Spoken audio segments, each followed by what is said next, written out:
Hello and welcome to a new Colganology. It's lovely out here. We've had 3-4 days of temperatures around 28, 29, 30, even 31 yesterday.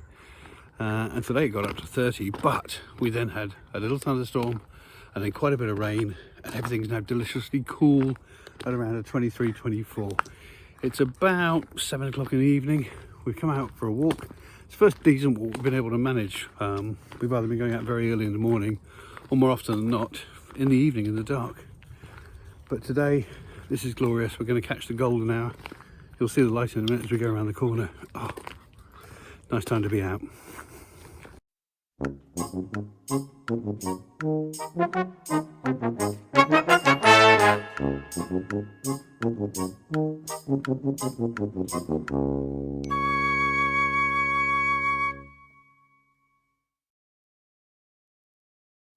Well, the sun's going down over there and the light of golden hour is still shining down across these fields. I'm in the shade here and it's all rather lovely, and the temperature is so nice. Still plenty of blackberries around, although they are starting to go over now, as you can see. Very plump berries on the Gelderrose this year. Surprised the birds haven't had these yet. They are edible. They are edible. You just got to cook them first. A bit like elderberries, really. In the fact they've got some natural toxins in them which don't agree with us when you eat them raw. And I see some of the leaves are already starting to go autumnal. The meadows have been cut back here recently, and it's nice because it's given a chance for all the last minute sorrel to come up. And there's sorrel everywhere. Everywhere I look. Look at it. All around me. I'll have to get a good bunch, make some sorrel soup. Now you might have noticed that with my miscellaneous meanderings there's been quite a lot of similar content in the last few videos. The reason for that is very simple, because we're actually going through a process now of seeing the end of summer starting to wrap up and autumn starting, but none of the big autumn changes have happened yet. So all I've really been able to do is update you on stuff that we've already seen, like how the cherry galls are changing colour. Yeah, it has been a bit gall heavy, I know, but galls fascinate me and it's great fun going out and looking for them.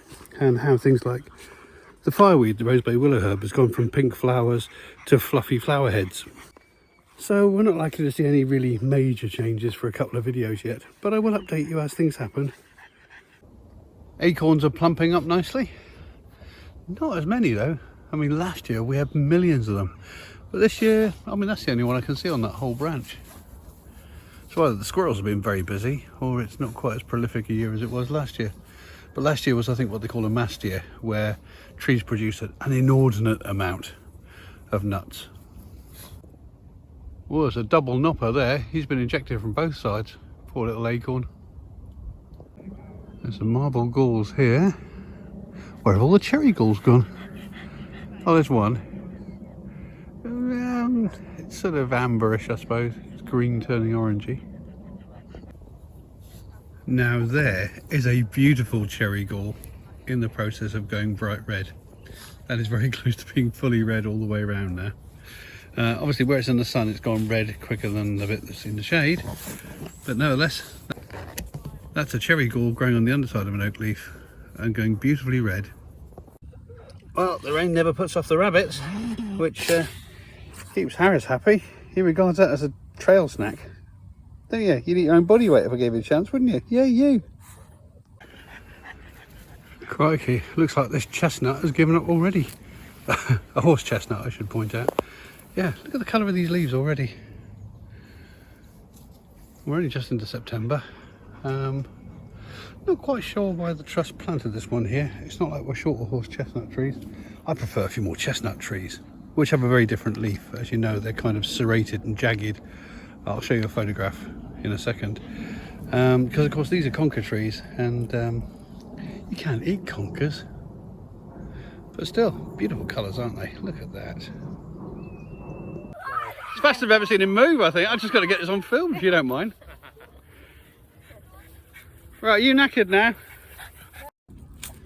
Some nice red mushrooms here. Not sure what they were, and I'm not going to go playing around with them. Very possibly fly agaric.